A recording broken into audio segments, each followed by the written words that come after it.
Bom dia, boa tarde, boa noite, querido aluno deste nosso curso de Prática Jurídica em Direito Penal. Aqui estamos nós, este é o nosso módulo de número 3, e neste módulo de número 3 nós vamos tratar das peças processuais necessárias ou aplicáveis para resguardar o direito à liberdade do indivíduo. É lógico que se nós pensarmos de forma genérica, o próprio processo penal em si busca resguardar o direito à liberdade. E é evidente que todo este nosso curso, à exceção das hipóteses das aulas referentes ao exercício do direito de queixa, da figura do assistente de acusação, no mais, todas as outras aulas, elas estarão sim buscando, obviamente, resguardar o direito à liberdade daquele indivíduo, seja ele um indiciado, seja ele um acusado, não é isso, criminalmente. Fato é que neste módulo em especial, o que nós temos por objetivo é exatamente a restituição da liberdade de alguém que a teve cerceada. Então, o indivíduo teve a sua prisão decretada, enfim, o indivíduo foi preso em flagrante. O que o advogado deve fazer para buscar restituir o quanto antes a liberdade daquele indivíduo? Então, este é o objetivo deste nosso módulo de número 3. Então, verificar o que deve ser feito por um advogado de forma bem prática, bem direta, para restituir a liberdade da pessoa que teve uma prisão, que sofreu uma prisão em flagrante, que teve uma prisão preventiva decretada, uma prisão temporária decretada pelo juiz. Bom, fato é que nós não podemos também nos distanciar no todo da ideia do habeas corpus, não é? Então, nós sabemos que existem aí institutos, peças de liberdade, na verdade, chamadas de medidas de contracautela prisionais. E aí depois eu vou explicar por que esse nome, medidas de contracautela de prisão, né? Então, essas medidas de contracautela, elas têm que ser diferenciadas do HC. Ainda não é objetivo neste módulo abordar a figura do habeas corpus. Embora o habeas corpus seja, óbvio, um grande mecanismo de tutela de liberdade. É lógico que o habeas corpus é o grande remédio constitucional para a restituição da liberdade ou manutenção da liberdade, já que o habeas corpus é possível em caráter liberatório, mas também é possível em caráter preventivo. Não é isso? Apenas para evitar que o indivíduo seja preso. Ele é possível também quando há mera ameaça ao direito de liberdade. Então, o habeas corpus, que não é uma medida de contracautela, é uma ação autônoma de impugnação, tem um momento oportuno para que ele seja analisado, abordado junto com você. Neste momento, a nossa ideia é exatamente a utilização daqueles institutos que são aplicáveis durante o próprio processo, durante o próprio inquérito policial, diretamente nos mesmos autos, no mesmo procedimento, diferentemente do habeas corpus, que configura um processo autônomo, uma ação autônoma de impugnação. Então, eu vou precisar, sim, diferenciar os vários institutos, diferenciá-los entre si e também diferenciar estes institutos do HC. Mas o HC será oportunamente analisado em separado. Tranquilo? Então, na verdade, nossa ideia aqui é mostrar a você essas peças de liberdade que buscam exatamente fazer cessar uma prisão cautelar antes decretada. Então, são elas o relaxamento de prisão, a liberdade provisória e a revogação da preventiva ou mesmo a revogação da temporária. Então vamos começar. Vejam, eu preciso, antes de qualquer outra coisa, quero que você me siga nas redes sociais, certo? É importante isso, não apenas porque nós queremos estar próximos de você durante este curso e fora também, né, após o término do curso, mas gostaria que você me seguisse nas redes sociais. Meu Instagram é professora Ana Cristina. No Facebook você vai me encontrar como Ana Cristina Mendonça, no Twitter Ana Cris Mendonça, sem o cedilha, certo? No YouTube também Ana Cristina Mendonça, enfim, você colocando Ana Cristina Mendonça você me encontra, só no Instagram que é professora Ana Cristina. As redes sociais, elas podem fazer diferença, não apenas porque você tem um contato direto conosco, mas também nós postamos dicas muitas vezes, não é isso? Apresentamos comentários, eventualmente temos lives, isso pode fazer também a diferença, você pode querer participar, né? Acompanhar o nosso canal do YouTube, onde postamos vídeos, né, a respeito da disciplina. E, veja, também seria interessante que você acompanhasse meu site, anacrismendonça.com.br, mas sem o cedilha. Então, fica Ana Cris Mendonça. No site, você vai encontrar muitos desacórdãos que eu menciono. Por exemplo, quando eu vou trabalhar a prisão preventiva, eu vou explicar que existe um acórdão que eu chamo carinhosamente de acórdão mãe dentro do Supremo Tribunal Federal, a partir do qual o Supremo passa a ter um outro olhar sobre o que seria a garantia da ordem pública. E todas as outras decisões posteriores a esta tomam esta decisão como referência.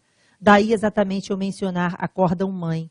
Então, toda vez que eu chegar aqui, fizer uma abordagem a respeito de uma determinada decisão e tal, se eu considerei essa decisão importante, provavelmente esta decisão estará disponível lá no site. Caso você queira acesso é só ir até lá e procurar dentro da aba referente a material. Tranquilo? Mas, veja, além disso, não é? É importante que você saiba, eu e Giovanni temos um livro de prática penal, caso você tenha interesse, ele está disponível no site da editora Juspodium. Bom, feitos os comentários, não é? É importante também que você saiba o seguinte, as redes sociais existem, elas estão lá, elas facilitam e muito o nosso contato, mas se você tiver alguma dúvida em específico sobre esta aula, eu gostaria que você enviasse para nós através do plantão de dúvidas. Este é o nosso canal direto de comunicação. Então, envie a pergunta através do plantão de dúvidas. Estaremos aqui com todo prazer prontos para responder a dúvida que você possua. É evidente que neste curso é muito provável que você tenha dúvidas específicas sobre casos concretos. Então, se você for nos enviar uma dúvida sobre caso concreto, lembre-se de indicar um caso concreto, certo? Explicar direitinho em detalhes, porque senão a gente não tem como ajudar você, certo? Agora, vamos lá, vamos trabalhar as peças de liberdade.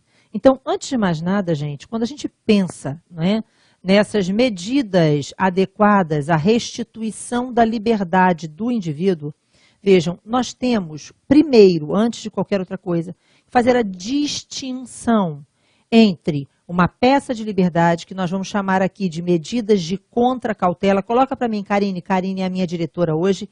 Então, as medidas de contracautela têm que ser diferenciadas do habeas corpus. Então, eu preciso que você tenha em mente qual a diferença concreta entre um HC e uma peça de liberdade. É muito comum, e aí vejam só, a gente sai da faculdade, não é? Todo empolgado, querendo advogar, quero ser advogado na esfera penal, etc. e tal. E é muito comum que o advogado iniciante, ele confunda as peças de liberdade com o habeas corpus, numa situação prática.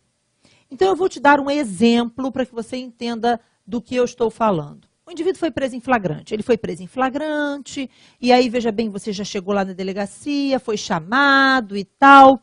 E aí ele conta para você, foi preso em flagrante, você viu as circunstâncias desse flagrante e tudo mais. E é tendencioso, é de imediato, gente, é uma tendência nossa pensar imediatamente, existe uma prisão, eu vou utilizar um habeas corpus. E aí é muito comum que você impetre um habeas corpus diretamente ao juiz de primeira instância. Então, vamos ter em mente um detalhe importante sobre o HC. O habeas corpus, ele é, tradicionalmente, um processo de competência originária dos tribunais. O habeas corpus, a princípio, não seria ou não estaria previsto para a sua utilização perante um juiz de primeiro grau. Não que ele não seja possível, ele é possível, mas ele não é a regra. Tanto é assim que o Código de Processo Penal, a partir do artigo 647, começa a abordar o habeas corpus. Mas o que você observa no Código de Processo Penal, no capítulo, nesse título referente ao HC, é um procedimento de tramitação do habeas corpus perante um tribunal. Você não vai fazer menção ou não vai encontrar ali menção expressa a ideia de um habeas corpus na primeira instância. Tanto que surge a dúvida, inclusive, é uma dúvida pertinente, porque quando o habeas corpus tramita num tribunal, vejam, o Ministério Público será ouvido para proferir o seu parecer a respeito da concessão ou não daquela ordem de HC. Mas surge então uma dúvida. Como o Código não fez previsão do habeas corpus de como seria a tramitação desse habeas corpus na primeira instância, apenas nos tribunais, peraí, se nos tribunais o Ministério Público tem que ser ouvido, será que na primeira instância também tem? Então, reparem que é uma dúvida pertinente, e essa dúvida surge exatamente em razão da ausência de previsão de um procedimento de habeas corpus para o primeiro grau. Da mesma forma, o Código de Processo Penal, no artigo 574, diz o seguinte, que os recursos são voluntários, salvo nas seguintes hipóteses em que devem ser interpostos de ofício pelo juiz. E aí o exemplo de recurso de ofício, que na verdade não é um recurso, né, gente, que o juiz não quer recorrer da decisão, o juiz não quer buscar reforma da decisão. O juiz está ali buscando a confirmação da decisão por ele proferida. Então é um reexame necessário, duplo grau obrigatório, não é? Ou até mesmo nós podemos afirmar que seria uma condição suspensiva da eficácia da decisão, porque ela depende de ser confirmada pelo tribunal. Então, o artigo 574, ele traz lá que os recursos serão voluntários, salvo nos seguintes casos em que deverão ser interpostos de ofício pelo juiz, quando o juiz de primeiro grau conceder uma ordem de habeas corpus. Por que o juiz de primeiro grau, quando concede uma ordem de habeas corpus, tem que remeter o processo para o tribunal para confirmação da decisão? Porque o habeas corpus, tradicionalmente, não é um processo que corra na primeira instância. Novamente, ele é um processo de competência originária dos tribunais. Então, como o habeas corpus na primeira instância é uma exceção, e em tese, digamos assim, o juiz de primeira instância não teria como, por uma ausência de previsão legal no Código, não teria, repare, não teria, significa que tem, né? Mas assim, numa situação idealizada pelo Código de Processo Penal, não haveria habeas corpus na primeira instância. Mas quando isso acontecesse, certo? O juiz teria que buscar a confirmação da decisão pelo tribunal. É como se o tribunal estivesse dando uma chancela numa decisão para a qual aquele juiz, a princípio, não seria competente. E essa chancela se faz necessária exatamente porque a regra é não existir HC no primeiro grau. Mas a regra, porque existe exceção, lógico, né? Mas, Ana, como assim? O que eu vou te dizer é o seguinte, imagine, uma prisão em flagrante aconteceu. E aí, essa prisão em flagrante existiu, gente, beleza, você já foi chamado como advogado. E aí você chega lá, veja, conversa com o seu suposto cliente e tal, e você diz a ele, não, vou impetrar um habeas corpus e tal. E aí você vai ao juiz de primeira instância e impetra um HC. Só que não era caso de habeas corpus, era caso de relaxamento de prisão. Era caso de liberdade provisória. Mas em vez de utilizar o instituto correto, você utilizou o habeas corpus. E aí, muitas vezes, é muito comum que isso aconteça. O juiz de primeiro grau analisa aquele caso concreto, verifica que, na verdade, a hipótese é realmente de uma prisão ilegal. E se a prisão é ilegal, ela deve ser relaxada. E o juiz não vai deixar o indivíduo preso porque o advogado usou o instituto errado, entenderam?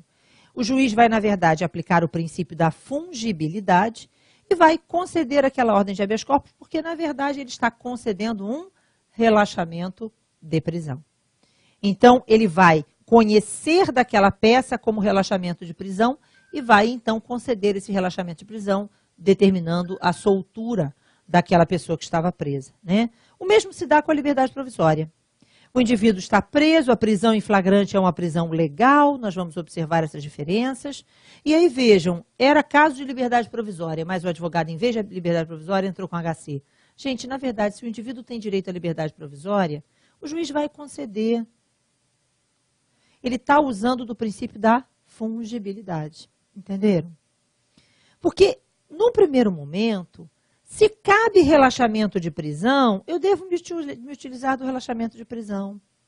Se cabe liberdade provisória, eu devo me utilizar da liberdade provisória. O habeas corpus será, nestes casos, uma medida subsidiária. Quando não for caso de relaxamento de prisão, quando não for caso de liberdade provisória, quando não for caso de revogação da preventiva ou da temporária, aí sim eu vou pensar no habeas corpus. Então, existe possibilidade de habeas corpus na primeira instância? Existe. Concretamente, tranquilamente, sim, existe. Existe possibilidade. Quando, novamente, não for caso de relaxamento, quando não for caso de liberdade provisória, quando não for caso de revogação da prisão preventiva, de revogação da prisão temporária. No entanto, existe algo importante que pode fazer a diferença no nosso estudo, na nossa compreensão dessa temática. E o que seria diferente, o que seria importante para que a gente compreendesse as diferenças? Novamente, esses institutos, quais são eles? São eles o relaxamento de prisão, eu tenho ele aqui anotado, espera aí. O relaxamento de prisão, a liberdade provisória e a revogação da prisão preventiva ou ainda a revogação da prisão temporária. Estes institutos, veja, são, como eu mencionei anteriormente, medidas de contracautela.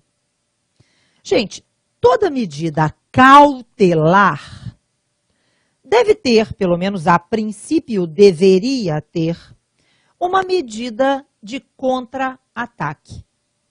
Ana, como assim? Toda medida cautelar, uma vez decretada pelo juiz, deveria ter a possibilidade de uma outra medida que viesse por fim a ela, digamos assim. Então, reparem, eu vou te dar um exemplo para que você entenda. Só que não trabalhando a ideia de cautelares prisionais, porque a prisão em flagrante, a prisão temporária, a prisão preventiva são prisões cautelares, que somente poderão ser decretadas nas estritas hipóteses previstas em lei e desde que presentes aqueles pressupostos tradicionais de toda e qualquer medida cautelar. São eles o fumus boniuris e o periculum in mora, que no processo penal, em relação à prisão, são substituídos pelas expressões, não é? Fumus commissi delicti, fumaça da prática de uma infração, e o periculum libertatis. Então, fumus commissi delicti e periculum libertatis são os mesmos fumus boniuris e periculum in mora. A diferença é apenas na nomenclatura.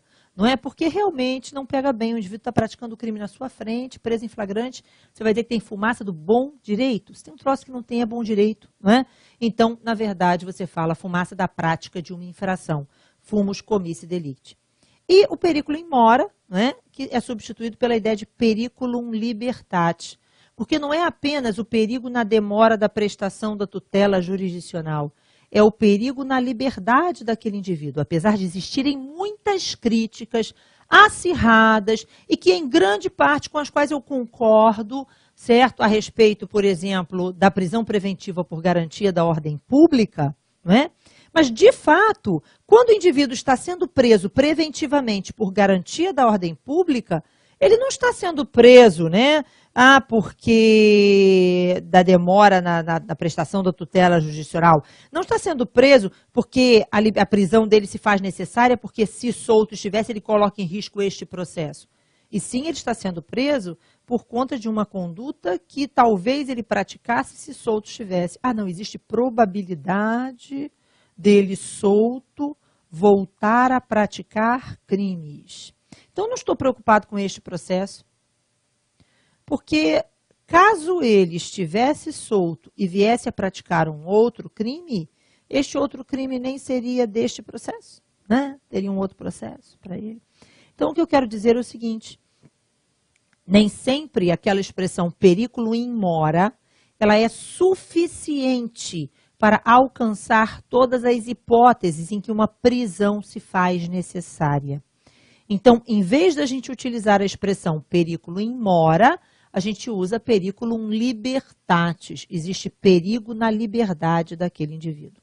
Então, o fato é, gente, que vejam, se você tem uma prisão em flagrante, se você tem uma prisão temporária, se você tem uma prisão preventiva, estas prisões são prisões cautelares.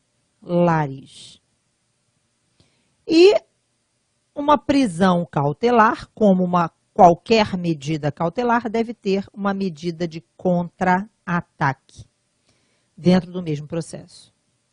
Então, como eu disse, essas são as prisões cautelares, medidas cautelares prisionais. Mas existem as medidas cautelares não prisionais. As medidas cautelares, não aquelas do artigo 319, não é isso que eu estou me referindo. Eu digo medidas cautelares reais. E dentre as medidas cautelares que recaem sobre coisas, nós temos como grande exemplo o sequestro de bens. Então, eu vou pegar como exemplo a figura do sequestro de bens para você entender o que eu estou falando sobre o que seria uma medida de contra-cautela. Então, imagine a seguinte hipótese. Um juiz determinou o sequestro de bens de um indivíduo, da Maria, ok? Então, o juiz decretou o sequestro de bens da Maria. Os bens de Maria foram sequestrados. O que pode fazer Maria para atacar esta decisão do juiz e tentar liberar os bens que foram sequestrados? Ela vai apresentar, vai opor em juízo, perante aquele mesmo juiz que decretou esta medida cautelar, os embargos de terceiro. E através destes embargos, ela vai tentar que o juiz faça cessar a medida cautelar decretada. Certo? Então, quando você pensa numa medida cautelar de sequestro, qual é a medida de contra-cautela? Ou seja, através de que tipo de petição, através de que tipo de instituto, eu posso pedir ao próprio juiz responsável pela medida cautelar para que faça cessar esta medida. Então, este instituto é o embargo de terceiro, né? Então, existe uma medida cautelar e uma medida de contra-ataque. Mas, novamente, repare que ela parte de uma simples petição endereçada ao próprio juiz processante, responsável pela medida cautelar deferida. Ok? Bom, a mesma situação ocorre quando eu penso na prisão cautelar. Então, vamos imaginar, eu vou utilizar aqui um exemplo para que você entenda, certo? Então, vamos imaginar a seguinte hipótese. O Ministério Público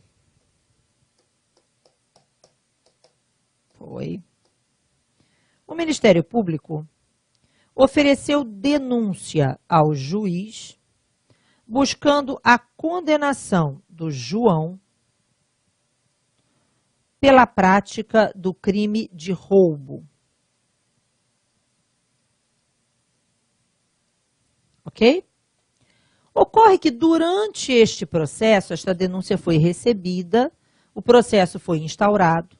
Vamos imaginar que o juiz tenha, dentro deste processo, decretado a prisão preventiva do João, porque, pelo que está nos autos, ele estaria prejudicando a colheita de provas.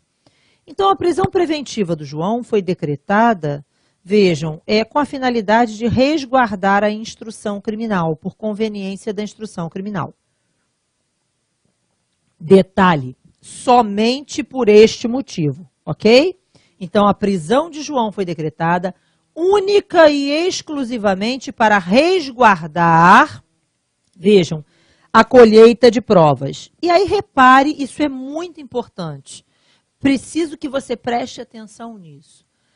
Se a prisão foi decretada apenas para conveniência da instrução criminal, no momento em que a instrução criminal estiver encerrada, já não existe mais um motivo que justifique a manutenção de João no cárcere.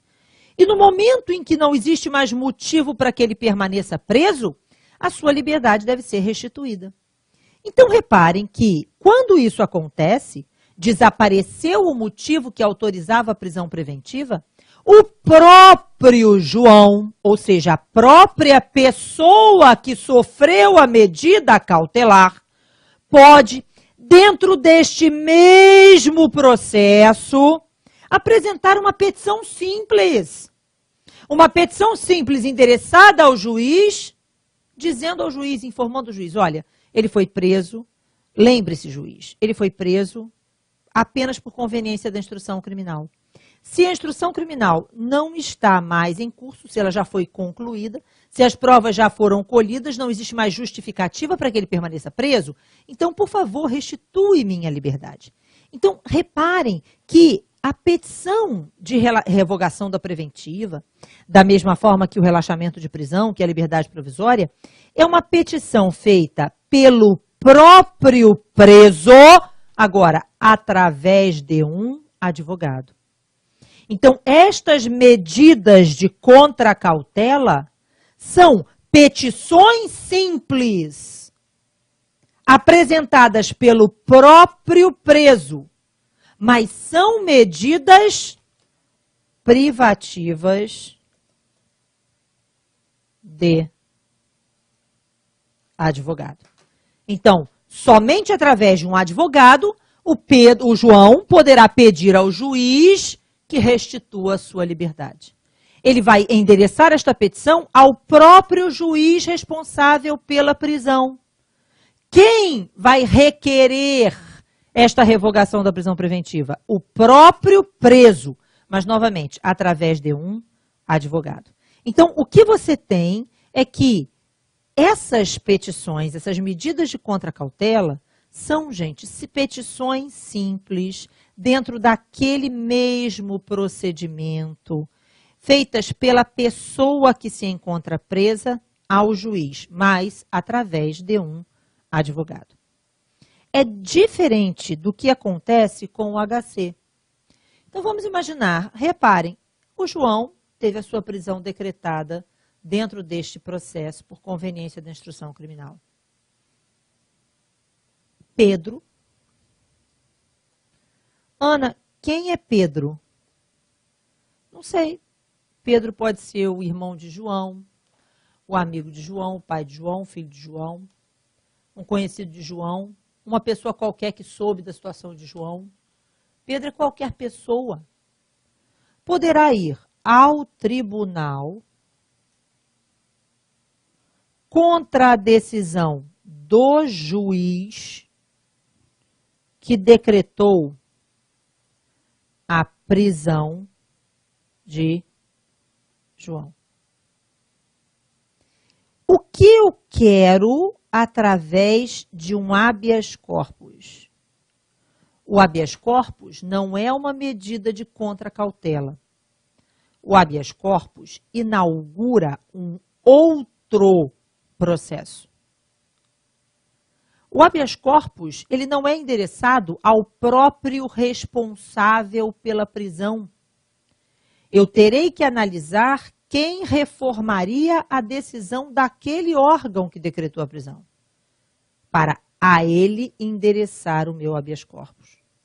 Então, se o responsável pela prisão de João foi o juiz, então eu vou ter que impetrar o habeas corpus no TJ, se o juiz for estadual, no TRF, se o juiz for federal.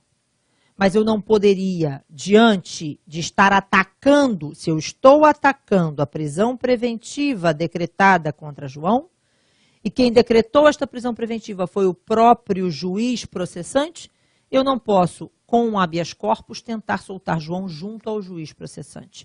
Eu vou ter que ir ao tribunal.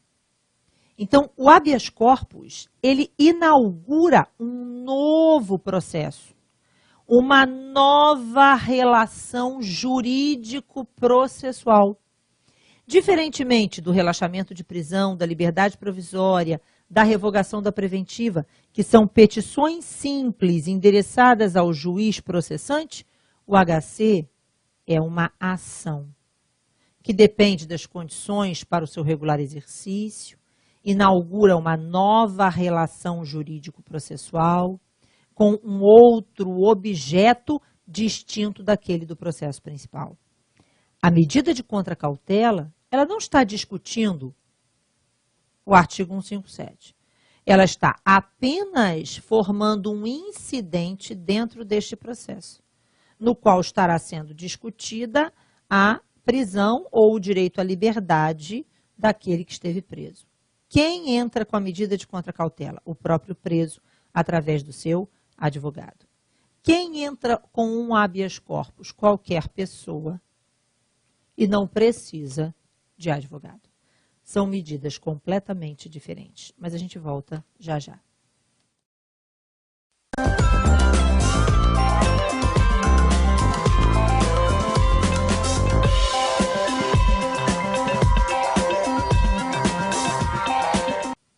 Bom dia, boa tarde, boa noite, querido aluno deste nosso curso de Prática Jurídica em Direito Penal. Aqui estamos nós, este é o nosso módulo de número 3, e neste módulo de número 3 nós vamos tratar das peças processuais necessárias ou aplicáveis para resguardar o direito à liberdade do indivíduo. É lógico que se nós pensarmos de forma genérica, o próprio processo penal em si busca resguardar o direito à liberdade. E é evidente que todo este nosso curso, à exceção das hipóteses das aulas referentes ao exercício do direito de queixa, da figura do assistente de acusação, no mais, todas as outras aulas, elas estarão sim buscando, obviamente, resguardar você essas peças de liberdade que buscam exatamente fazer cessar uma prisão cautelar antes decretada. Então, são elas o relaxamento de prisão, a liberdade provisória e a revogação da preventiva ou mesmo a revogação da temporária.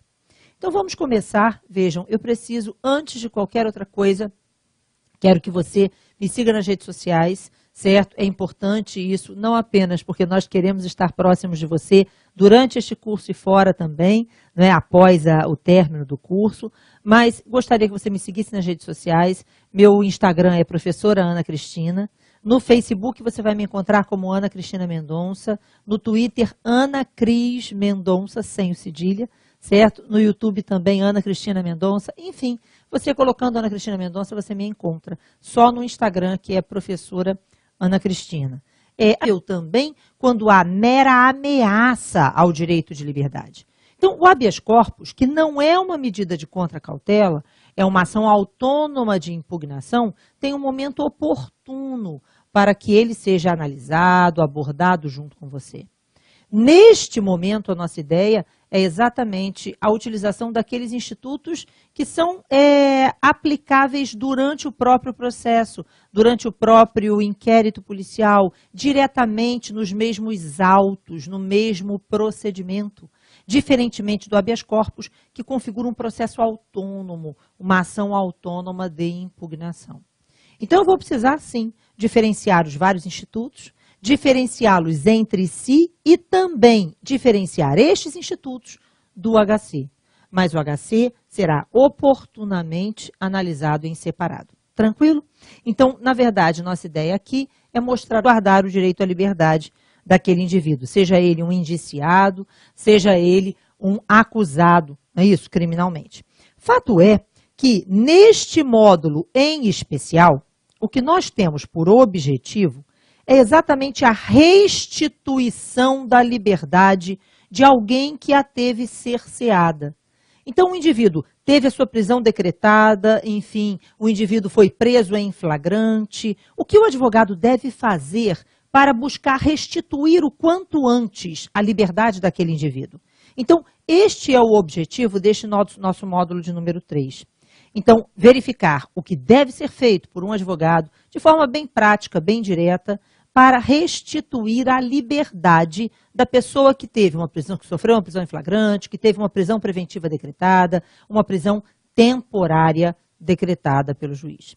Bom, fato é que nós não podemos também nos distanciar no todo da ideia do habeas corpus, não é? Então, nós sabemos que existem aí institutos, peças de liberdade, na verdade, chamadas de medidas de contracautela prisionais. E aí depois eu vou explicar por que esse nome, medidas de contracautela de prisão, né? Então, essas medidas de contracautela, elas têm que ser diferenciadas do HC. Ainda não é objetivo neste módulo abordar a figura do habeas corpus, embora o habeas corpus seja, óbvio, um grande mecanismo de tutela de liberdade. É lógico que o habeas corpus é o grande remédio constitucional para a restituição da liberdade ou manutenção da liberdade, já que o habeas corpus é possível em caráter liberatório, mas também é possível em caráter preventivo. Não é isso? Apenas para evitar que o indivíduo seja preso. Ele é possível